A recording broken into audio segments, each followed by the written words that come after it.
internship with the American Friends Service Committee called the John Looney Truth in Recruitment Internship. And my goal is to make high school students aware of their options and alternatives after graduation.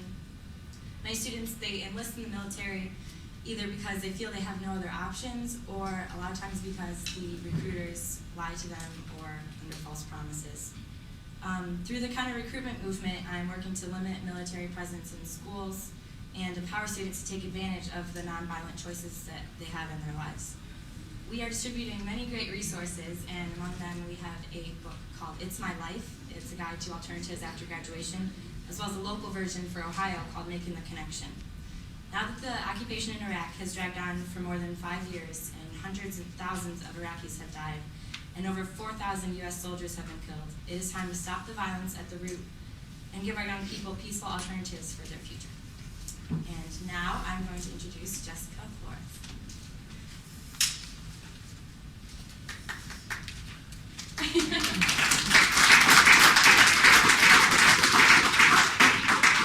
Thank you for coming. My name is Jessica Flores, and I'm here with the American Friends Service Committee. Right now, we're currently on our second leg of the Speak for Peace tour. We were in Michigan in February. We're basically taking this tour around to speak to different cities in the Great Lakes region, talking about the realities of the war in Iraq, talking about things that you don't normally hear about in the mainstream media, to kind of give people the other side of the story that we seldom hear from both military personnel and as well as civilians. And today we're going to have 3 speakers. Ryan Girard, who works for AFSC also, he's based in DC. He's an Iraqi. He grew up in Baghdad and currently works as an Iraqi consultant. He left Iraq in 2004. He has a master's degree in architecture.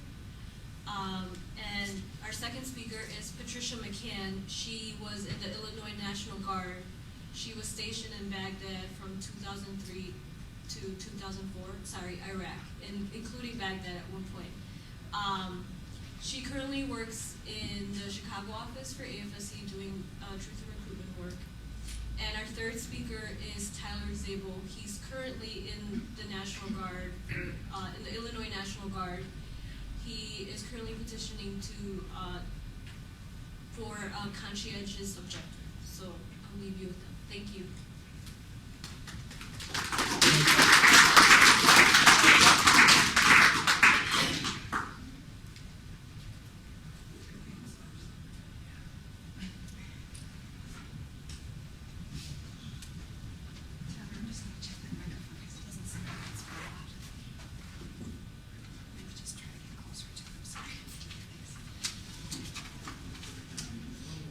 Hello, everybody, and can you guys hear me okay? Speak right into the mic. Hello? Is that okay? Okay. I want to start off by saying thank you to everyone for coming out. I know everybody who comes up here to speak about an issue that's very personal to them and touches their heart, that it means so much to us to have your support and to have you out there listening to what we have to say.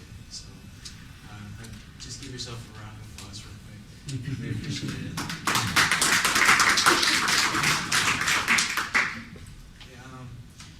As I said, my name is Tyler Zabel, and I am currently serving in the Army National Guard, Charlie 1 of the 178 Infantry Unit out of Kankakee, Illinois.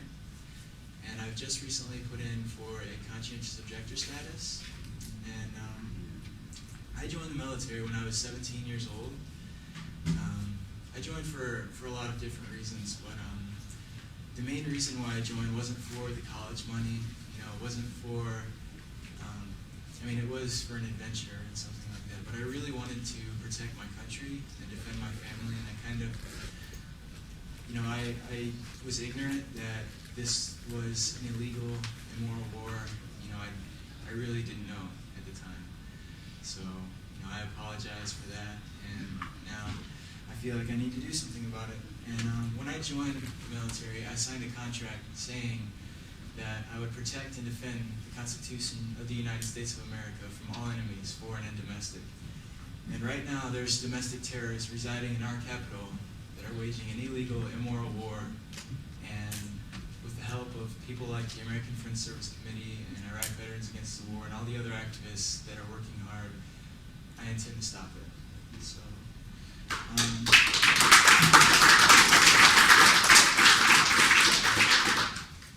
the CO process is a very it's an interesting thing. It's kind of hidden in the regulations. You don't really get any briefings about becoming a conscientious objector in the military. And rightfully so. I mean, of course, they want to keep us in. They don't really want to show us that we have alternate options, which is why there's so many AWOL troops right now, which is why there's a lot of guys who don't feel like they have another option, and they end up doing something like hurting themselves or hurting others when they don't really want to. And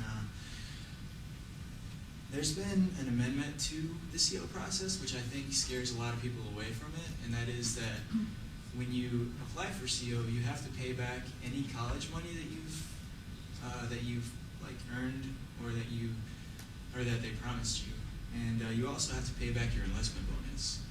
So for me, I don't think that it's that big of a deal because I haven't fought overseas. But for someone who has fought overseas and has paid their time and feels the need to speak out or to stop fighting the war, I think it's really unfair to them to have to pay back this money. So I think that that's one thing that really needs to be changed and not a lot of people know about. And it's a really scary thing to do this process. A lot of people are kind of deterred by, I assumed that I could be going to jail for this. I thought that there was a lot of negative alternatives to applying for CO status. But the truth of the matter is that I have to do this simply because, in the words of Gandhi, in this cause I too am prepared to die, but there is no cause for which I am prepared to kill. I would die for any one of the military, any of my military brothers and sisters that are over there, just because I know that a lot of them are over there because they really want to make a difference. I wanted to be a hero. I wanted to help people, and I honestly thought that's what I was going to be doing. And I think that there's a lot of people who are still in that mindset. So I think that we definitely need to support our troops in the war. When I haven't had a lot of drawbacks in the process so far, but there have been a couple. When I first started the process and I had my first counseling statement for the conscientious objection, my squad leader was reading to me AR 600-43, which is the conscientious objection manual that the Army gives out. And he just read me a few lines about what the process was going to look like. And I asked him after he got done with the process, I said, "Sergeant, could I get a copy of the manual?" He told me that document was classified. Of course, it was my own ignorance to know that I should have, I should have known that, of course, this document is not classified and I am allowed to find it and have a copy of it. But just to think that there was a guy that I was about to be going overseas and fighting for, killing for, possibly dying for, that is going to lie to me, that really scares me. That, there's probably a lot more guys like that in the military. And then I had my Chaplains Interview, which is the first part of the conscientious objection process, and it went really well. The second part of the process is a Psychiatric Evaluation, and I went down to Fort Knox, Kentucky to do that part of the evaluation, and it was a lot of really basic questions. Do I think about committing suicide, or do I feel like people are talking to me in my head or something like that? And the last question that he asked me really tried to trip me up with, and he asked me, so there's 300 million Americans in this country, and a lot of them, might have fought for us in the First World War or in wars before, and Revolutionary War, and what would happen if those 300 million Americans decided not to fight, or they had your mindset? And I said to him, well, I guess I can answer your question with another question. And what would happen if the entire world had my mindset? And he said, well, I guess I wouldn't have a job then. So,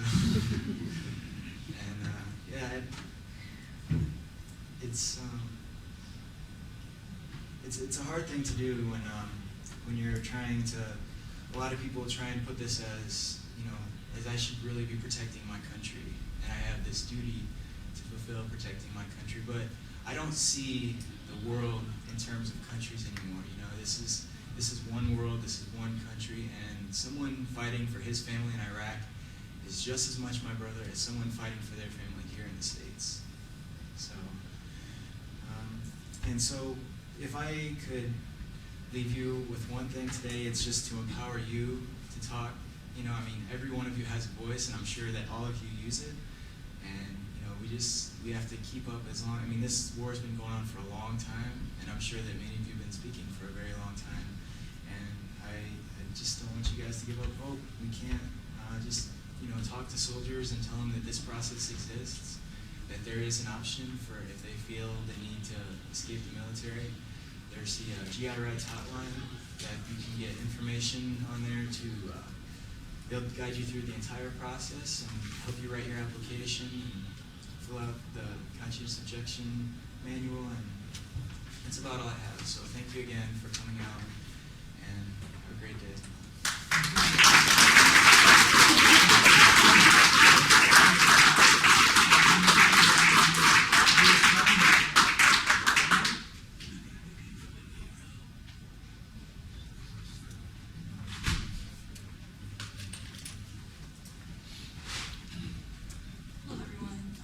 For coming. My name is Patty McCann. I'm a Iraq War veteran. I was stationed in BIA, which is the Baghdad International. Oh, okay. Hello? All right. I'm kind of not prepared to speak tonight. I thought it was going to be Teller and Red, so I'm going to keep it short and simple. And usually I'm talking to a bunch of high school kids trying to convince them not to join the military. And so I don't know what side of the fence most people in here are on when it comes to military enlistment of young people. But I myself was 17 years old when I joined the military. It was way back in 2000, and I was still a junior in high school. And our armory was right next to the high school. So, we had recruiters in our PE classes sort of telling us, how many push-ups can you do? Do like 20 or 15 and you get a free t-shirt, stuff like that. But the kicker was a lot of my friends who were also 17 years old and juniors in high school had also joined.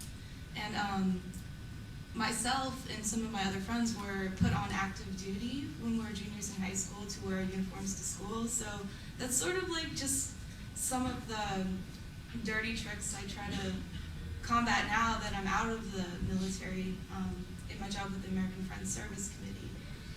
First, just to let people know that these things happen, and then to let young people know that a lot of these recruiters that they know don't know so much about Baghdad, don't know so much about Iraq, and what it's like to be there. So the reasons I joined the National Guard are,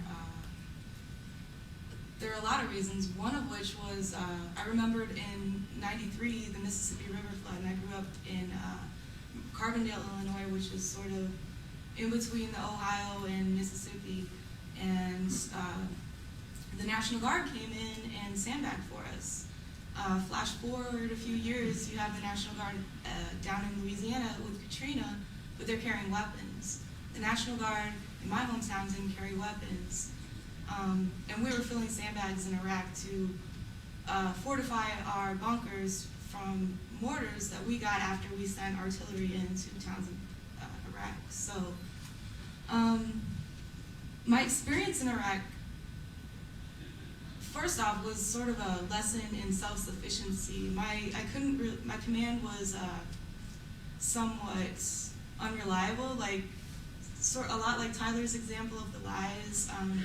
a lot of us tried to find out about CO when we first heard we were being mobilized, because at that time we didn't know when we were going to leave, when we were going to, if we were going to stay, how long we were going to be gone, anything like that. So we were told the same thing, like, oh, you can't apply for that now, you can't even start the process, which of course is a lie. We were told that we couldn't deny immunizations that we were allowed to deny, things like that. We were also told the entire time that we would be getting a full ride to any state school in the country after our tour in Iraq. Now, when I got home, I couldn't even get my veterans grant for Illinois. So that's, some of the tricky tricks that I don't think people understand are happening to soldiers. As far as protecting our freedom back home, I can tell you, I got to Iraq sort of at the end of May, beginning of June, 2003, and I remember, like, every time we would send artillery into a town, that's when we got mortared. Every time, myself was the MSC systems operator, which is communications, internet, and telephone, so I wasn't the one manning the tanks, and I wasn't the one raiding houses, but I knew people who did. But every time we released prisoners from Abu Ghraib, we would get mortared, because those prisoners, I was stationed at this place, Log-Based Sites, which was in between the airport and Abu Ghraib. So, it was very easy to see this escalation of violence as, both the U.S., like, sort of oppressed Iraqi people. So, the long and the short of it, I think that a lot of people sign up for the military without really considering what they're going to be doing, without even knowing what they're going to be doing. Most people here in the States have no idea what's going on in Iraq on a day-to-day basis. I myself can say, I don't know how different it is from when I was there, because I know that when I was, at the end of my tour, a lot of buildings and towns and statues were gone that were still standing when I was there. A lot of places where people gathered, people didn't gather there anymore because we put down suppressive fire. So I can only imagine 5 years later that it's only worse and there are less places for people to be. I'm going to cut it off. I think we're going to have time for Q&A, but I'm going to hand it off to Ryder Gerard. So thanks a lot for coming.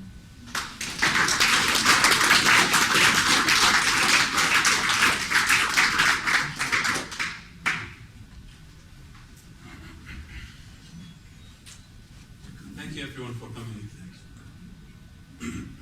Can you hear me? Yeah?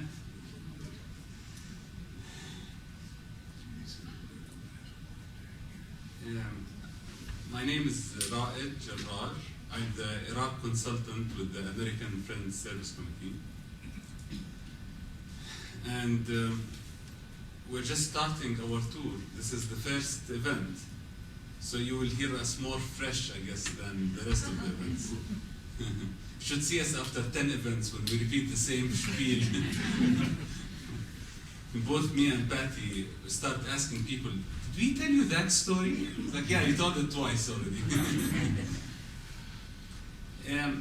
I guess what usually I try to talk about is the major difference between what is being said about Iraq in the US. What's the US dominant narrative on what's happening in Iraq versus what's the narrative from the Iraqi perspective. There are two voices that we never hear in the mainstream media or in the Congress. The voice of the Iraqi public and the voice of the war veterans. We just hear the administration or the Congress or whomever in the US government talks about the Iraqi people or the Iraq veterans, the war veterans, when they want to justify the war. That's the only time where we hear talking about them. They say, if you want to support the troops, support the war. They say, if you want to support the Iraqis, support the occupation. But we never hear from Iraqis or war veterans speaking on TVs. Now, the polls that come from Iraq always indicate that the percentage of Iraqis and Iraq war veterans Americans who are against the war and who want to end the occupation is around the same. It's around 70%. And it's amazing that we never hear from them, people on the ground. Why are they against the war? If it's that good, if it's that beneficial for everyone, how come 70% of Americans and Iraqis in Iraq are against it? So to start speaking about the narratives, I'm sure that all of us are familiar with what the U.S. mainstream media have been saying. There are different justifications, as Tyler was talking about. There are different justifications on why this occupation should continue or why the war should happen. The justification usually given to the more right-wing constituency is that the war is, good for our security. We have to kill the bad, crazy Muslims over there because then they will attack us on our soil. And then for the more, left constituency, usually the excuse given is that we have to continue the war because if we pulled out the troops, the sky will fall and Sunnis and Shiites will kill each other. So it's good for them. It's humanitarian to continue the occupation. Now, unfortunately, many Americans believe these things, and I don't blame them. Sometimes I believe them when I open the TV. Because there is a huge gap between this and what the reality on the ground is. What Iraqis say is that what's happening in Iraq is not a civil war between Sunnis and Shiites based on ancient hatred. No, what's happening is a foreign occupation that is destroying the country. And on the side of that foreign occupation, there are some Iraqis who are fighting against other Iraqis, but not because of sectarian or religious reasons. What does that mean? What Fox News and CNN have been telling us for years is that Iraqis are attacking each other because Sunnis hate Shiites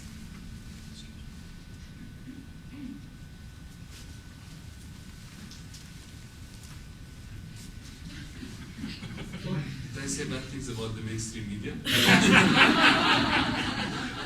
Bring it back and I will say good things. Okay?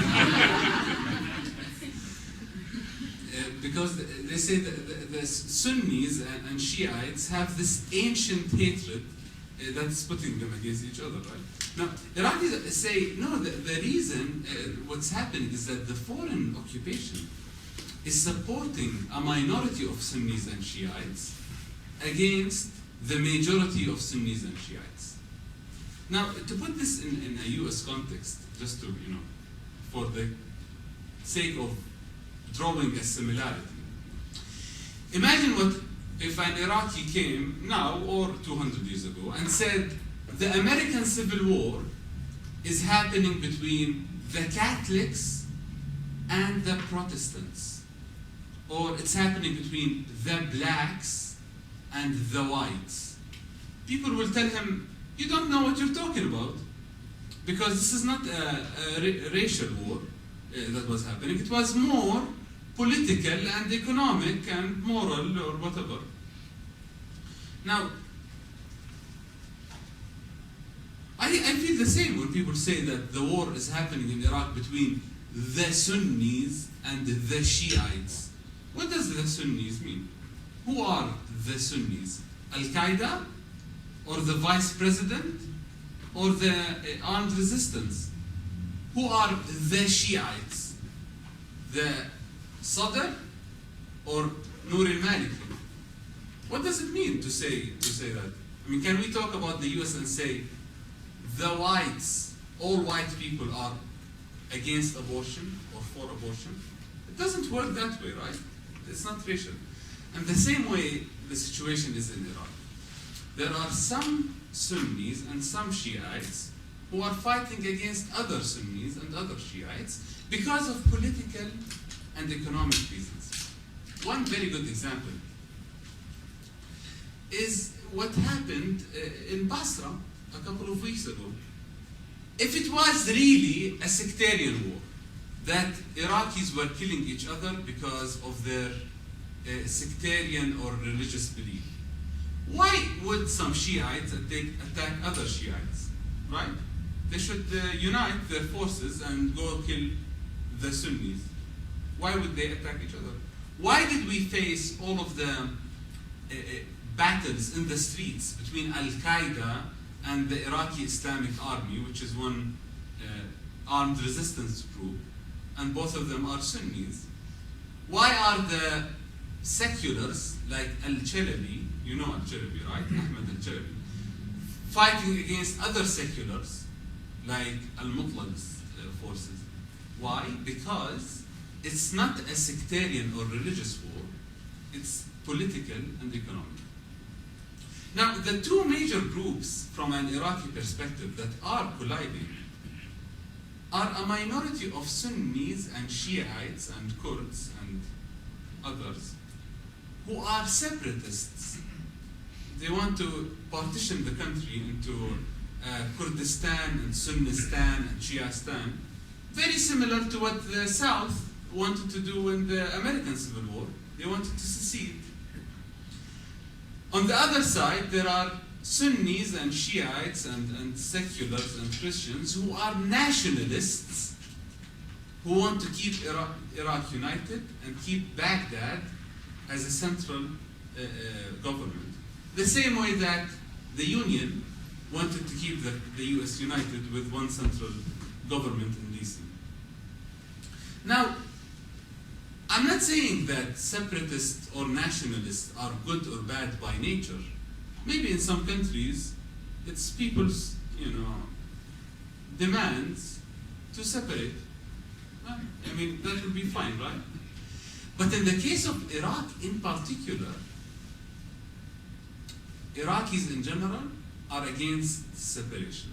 The polls that were conducted in Iraq during the last years, until the latest poll that was conducted 2 weeks ago, shows that 3/4 of the Iraqi population are against separation.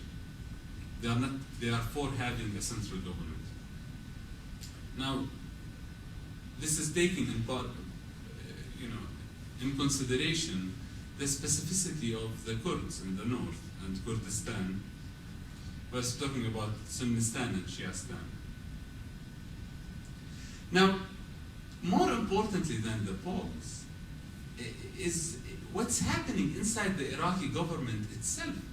It's one huge conflict, huge political and economic conflict that is happening inside the Iraqi government that no one talks about in the US. Now, what's this conflict is that Iraqis had general elections, you remember, in 2005, the purple finger. And I'm one of the millions of Iraqis who actually voted in the elections. People, do you know who did people vote for? I mean, which branch of the government did Iraqis vote for in that elections? Which one? I mean, like in the US, like in the US, people vote for the Congress, for the legislative branch, and they vote for the executive branch, for the president, or at least this is what they're supposed to do. But in Iraq, what did they do? For the parliament, because Iraq is a parliamentarian system, right? So now, Iraqis voted for the parliament, and no one voted for the executive branch. The executive branch is supposed to be created out of the parliament. Now, where we stand now, the five parties, the five Sunnis and Shiites and Kurds, who lost the elections, they have 120 or 130 seats. They control the executive branch exclusively. The only five parties in the executive branch are the five parties who actually lost the elections. The 12 parties that won the elections that control 140 to 150 seats of the parliament. The parliament has 275 seats, so anyone who controls more than 138 controls the majority. So the 12 parties that control the majority have zero representation in the executive branch. Now, this can't happen in a country like in a parliamentarian system, because no one voted for the executive branch. How can it happen, you know, that a minority of parliamentarians, minority of groups in the parliament, end up ruling the country exclusively? I'll tell you how it can happen. You should have 150,000 occupation troops and 150,000 private contractors, and that can happen. It's magic. By magic, the 5 Sunnis and Shiites and Kurds, two Shiites, 1 Sunni and 2 Kurdish parties, these 5, who met with the Bush administration in 2002 in London to prepare for the invasion and justify it, by magic, even after they lost the elections, they ended up alone in the executive branch. I wonder who supported that, you know? Now, when the administration talks about the Sunnis and the Shiites and the Kurds, they mean their Sunnis and their Shiites and their Kurds, right? They're friends who they ended up supporting to be in the executive branch. So when anyone asks anyone from the administration, how come you're not pulling out from Iraq? They say, no, look, the Sunnis and the Shiites and the Kurds want us there. You want a proof? We'll bring you 1 Sunni and 1 Shiite. They can say that, you know. They bring their own employees from the green zone, and they say, yeah, we love thank you for liberating us. And they go back home. Now, we never hear what the Iraqi legislative branch says, because that's inconvenient. What the Iraqi democracy has brought to power is inconvenient. The same way that the Palestinian democracy brought to power a very big inconveniency.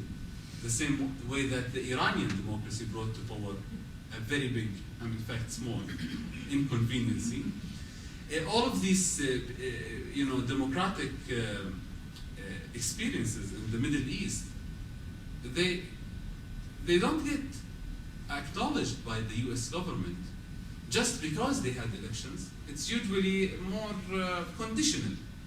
The U.S. government supports any election that will end up being compatible to the U.S. foreign policy's goals in that region. If it wasn't, who cares about democracy? If it was, we love democracy.